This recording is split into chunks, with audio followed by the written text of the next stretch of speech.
Alright, finally finished it. So, little backstory, after The Mandalorian Season 2 wrapped up, I said that I am finally gonna sit down and watch Star Wars The Clone Wars and Star Wars Rebels, because Mandalorian Season 2 featured a couple of characters from those shows. So I figured, alright, I better educate myself on this extended Star Wars lore that I don't know. Not just for the sake of The Mandalorian, but also for the sake of the upcoming shows, mainly Ahsoka, because I am gonna wanna watch that. So I just finished watching all 7 seasons of The Clone Wars, so this is gonna be my video talking about it. So I'm gonna give you a spoiler warning because I'm just gonna want to talk about all the spoilers that happen in this show. So spoiler free, here's my pitch to you about Clone Wars. If you're like me and you watch The Mandalorian Season 2 and you're like, I want to know more about those characters, then you should watch Clone Wars because it's actually pretty darn good. I know, it takes place in the prequels era and those movies are not exactly great, but trust me when I say that Star Wars The Clone Wars is the best thing that takes place in the Star Wars prequels era. And that's me saying that, yeah, I think it's better than Revenge of the Sith. So if you like Star Wars, but you were kind of hesitant about watching this show, you have the green light from me. You should watch it. It's good. Alright, now that that's done, spoiler warning, let's go.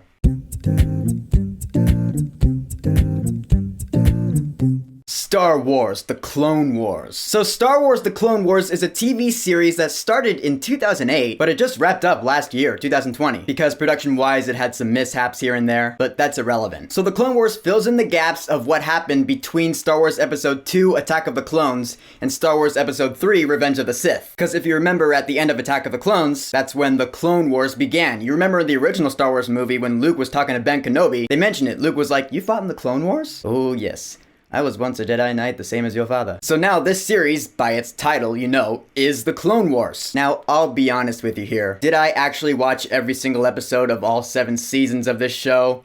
No. Like a lot of other people, including Mr. Johns, I followed that cheat sheet. The one that tells you which episodes are important and which ones are filler, the ones you can skip. I followed that because the filler episodes, they really are filler. They're like meaningless. I tried watching a couple of them and I was like, yeah, why am I watching this? They really are irrelevant episodes. But the important ones, they're actually really good, sometimes surprisingly so. So the Clone Wars show actually starts with a movie that did come out in theaters. I actually remember seeing it in theaters. I remember it was 2008. I saw it in theaters and I was like, what is the point of this? I remember not liking it that much. But the cheat sheet said to watch the movie up to a certain point and then you can stop. And then I watched the episode arcs that it recommended. And that's actually one of the cool things about this show. It doesn't just focus on a certain main character or characters. There are different arcs that focus on different characters throughout the show. Some arcs focus on the Jedi, some arcs focus on the clones, some arcs even focus on the villains. I actually found that really interesting. So many characters get fleshed out in this show. I mean, one of the strong selling points of the show is Anakin Skywalker. Cause yeah, this series does show his subtle turn to the dark side. Cause his methods of being a Jedi are quite unorthodox. You see quite a few times throughout the show that he doesn't agree with the strict rules of the Jedi Order. He breaks the rules a lot of the time. He definitely shows a dark side. He still fights for the good guys, yeah, for now. But over the course of the show, you see hints of his dark side. So for those of you who complained that his turn to the dark side in Revenge of the Sith was too abrupt, this show, The Clone Wars, illustrates that it wasn't abrupt. It's really fleshed out here. So when you watch Revenge of the Sith after finishing the show, you see that his turn to the dark side does not feel abrupt anymore. It's actually really cool. Another strong point to this show is that it introduces a brand new character to Star Wars canon, Ahsoka Tano. Ahsoka Tano is a young Padawan learner who has been assigned to be Anakin Skywalker's apprentice, which yeah, at first you're like, why is this happening? I originally hated the idea of that as much as everyone else did. But over the course of the show, you start to really like her and become attached to her, to the point where by season 5, you're completely rooting for her. I'll get there. Don't worry. What I like personally about Ahsoka Tano is that she's a kid, She's young, she's naive. She devotes herself not necessarily to being a good Jedi, but a good person. Her morals, her ethics, She believes in helping people no matter what, and sometimes that means clashing with the strict rules of the Jedi Order. Hey, that's starting to sound a little bit like Anakin's problem too. So Anakin and Ahsoka form this really close friendship, and you feel it. It's really good. But I personally didn't become really attached to Ahsoka until season 5, which again, I'll get there. But as far as the first few seasons are concerned, I was watching them like, well, okay, it's fun Star Wars-y stuff, but yeah, it did take me a couple of seasons to get into it. Although I will say, the episodes that Luminara Unduli were in, I like those. Because I like her, I actually thought she was a cool character. She was just nice, she's a nice Jedi, along with her Padawan Barriss Offee, which I'll get there. Also, those battle droids are funny. So many times in these first couple seasons, I was laughing out loud at something the battle droids did. Like, these battle droids are commanding a ship, the Jedi are coming, and the battle droids are like, I hate this job. This one droid's like, he's the commander, not me, shoot him. And the other droid's like, wait, what? I was cracking up at that. They're so unexpectedly funny. So all sorts of props to that, I'm just saying. But actually, season 2 is where stuff starts happening that ties in with The Mandalorian. Yeah, I know, you would think this show taking place years before The Mandalorian, that nothing would really tie in, but no, stuff that happens in The Mandalorian, that at least is mentioned in that show, starts here in the Clone Wars. At a few points, we actually visit the planet Mandalore, and we see the Darksaber for the first time. Pre Vizsla is the leader of a terrorist group called Death Watch. They're this group of Mandalorian radicals that want to take the Society of Mandalore and return it to what it used to be, which I guess they were warriors who fought against the Jedi back in the day, like the days of the High Republic, I guess. But since then, Duchess Satine has taken the Mandalorian society and turned it into a peaceful community, a neutral system in the Clone Wars. So Pre Vizsla and his Death Watch want the Mandalorians to fight against the Jedi again. I liked seeing all of that start here in the Clone Wars show. Plus the fact that Pre Vizsla is voiced by Jon Favreau. I recognized his voice pretty much instantly. I was like,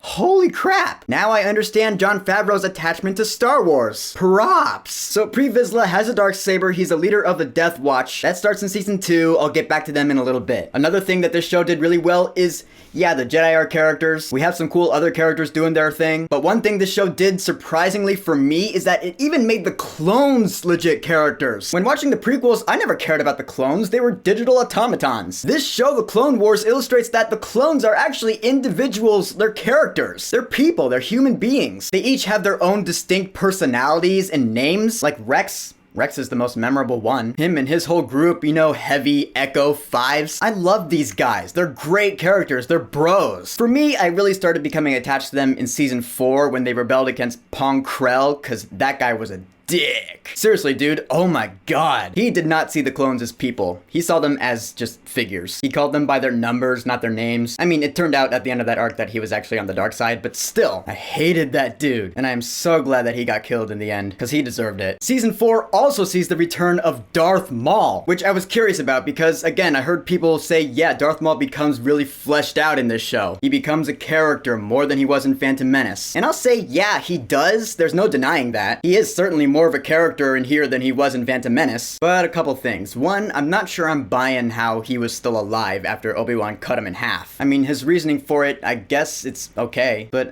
just personally, I don't know. And two, he's a cool character enough, but I don't think he was prominent in the show enough for me to be like, ooh, wow, Darth Maul's here, holy shit. Like, for me, Darth Maul was never the most engaging part of the show. That is, until he gets to Mandalore in season 5. Season 5 was a big one. It was the last season to air on Cartoon Network, and quite a few pretty big things happen in it. Darth Maul goes to Mandalore and takes over the Death Watch. He kills Pre Vizsla with the Darksaber, so now he is the rightful owner of the Darksaber and the rightful leader of the Death Watch. He also killed Satine, which that sucked. I like the fact that Satine and Obi-Wan actually had something of a romantic past. It showed that even Obi-Wan broke the rules a little bit. I would honestly love to see what transpired between Satine and Obi-Wan in the past, because that was really interesting to me. But anyway, yeah, Darth Maul takes over Death Watch, takes the Darksaber, and that's when Bo-Katan leaves Death Watch. Yeah, this show also introduces us to Bo-Katan Kryze. She actually started out as a member of Death Watch. She started out as a bad guy. But after Maul took over, she's like, yeah, I think I'm done with this. And so she leaves and becomes a good guy. More on her later. Now we are at the end of season 5. The Jedi Temple is bombed, and Ahsoka Tano gets framed for murder, and this is a big deal. Because it was at this point I was like, holy crap, I'm actually really emotionally attached to this character. I hope she makes it through this alright. The problem was, though, is that after she got framed, she made all the wrong decisions. I felt like all she had to do was turn herself in and explain herself. And I think the Senate and the Jedi Council would have seen reason. But Ahsoka, being the young and naive person she is, she chooses to run away from the feds. She even partners up with Asajj Ventress, who is a known villain. Every time Ahsoka made a bad decision, I was like, what are you doing? Like, it's no wonder you eventually get expelled from the Jedi Order. Which she does. She gets expelled from the Jedi Order. Now, I do like the fact that she is eventually proven innocent. Freaking Barriss Offee, dude, that shocked me. I was like,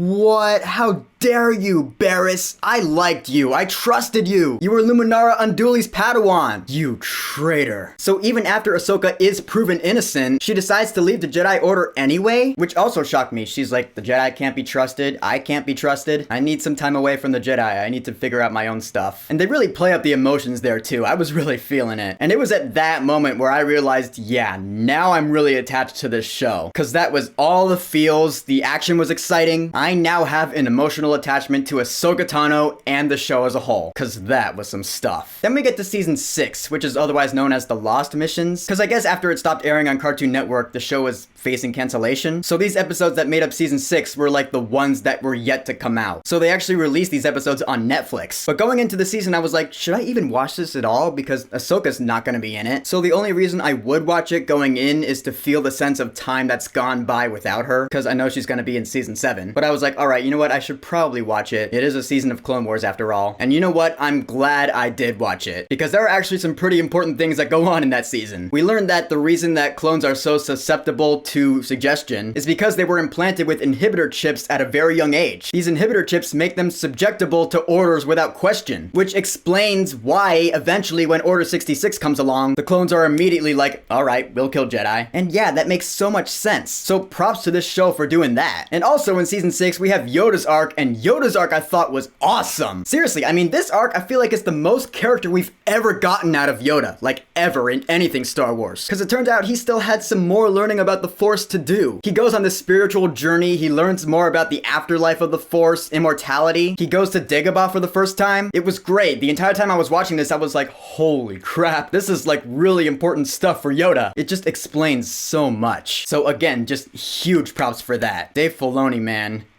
The guy really knows his Star Wars. Okay, now we are in the final season, Star Wars The Clone Wars Season 7, which premiered last year on Disney+. 12 episodes, 3 story arcs, and one hell of an ending. So the first story arc in this season introduces us to the Bad Batch, which I was thankful for because I was like, why are they getting their own TV show? What is this? I don't even know what this is. So now I know, okay, they're the Bad Batch, this group of clones with desirable mutations. I guess they're worthy enough of their own series. I don't know, but now I have a means to watch it. They're cool though, and I like the fact that Echo joins them in the end. So I guess I'll be checking out the Bad Batch when it premieres this year on Disney+.